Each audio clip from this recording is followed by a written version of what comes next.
आपत्ती व्यवस्थापन प्राधिकरण समिती नियमांमध्ये बदल। समितीचे अध्यक्ष आता मुख्यमंत्री तर उपाध्यक्ष दोन्ही उपमुख्यमंत्री असणार। एकनाथ शिंदे आणि अजित पवारांचा उपाध्यक्ष होण्याचा मार्ग मोकळा। भाजपचं पहिलं टार्गेट शिंदेच होते। लोकशाही मराठीच्या क्रॉस फायर या विशेष कार्यक्रमात विजय वडेट्टीवार यांचं वक्तव्य। बाजूच्या खुर्चीवर बसवल्यानं शिंदे नाराज असल्याचंही वडेट्टीवारांचं वक्तव्य। पालिका निवडणुकीसाठी भाजपला मनसेची गरज असावी। फडणवीस राज ठाकरे यांच्या भेटीवर वडेट्टीवारांचा टोला। फडणवीसांचा चाणाक्ष राजकारणी असाही केला उल्लेख।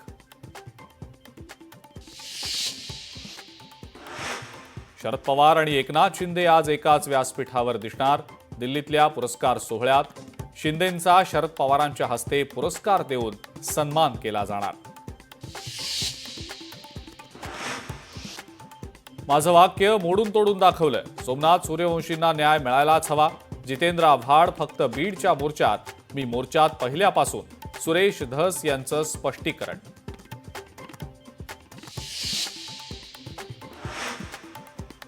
पुण्यामध्ये राहुल सोलापूरकर विरोधात वंचित आणि आरपीआय आक्रमक। सोलापूरकरवर गुन्हा दाखल करण्याची मागणी। कार्यकर्त्यांकडून जोरदार घोषणाबाजी। केंद्र सरकार आणि राज्य सरकारमधील असमन्वयाचा सोयाबीन उत्पादक शेतकऱ्यांना फटका। केंद्राकडून सोयाबीन खरेदीला 24 दिवसांची मुदतवाढ, मात्र अद्याप मुदतवाढीबाबत माहिती नाही। राज्यातल्या पणन विभागाची माहिती। व्यापाऱ्यांकडून सोयाबीन उत्पादक शेतकऱ्यांची पिळवणूक सुरूच। शासकीय सोयाबीन खरेदी बंद झाल्यानं प्रति क्विंटल 600 रुपये दर पाडला। शेतकरी संतप्त।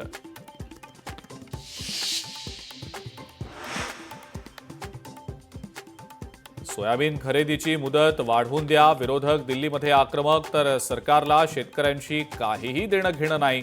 खासदार संजय राऊतांचा आरोप।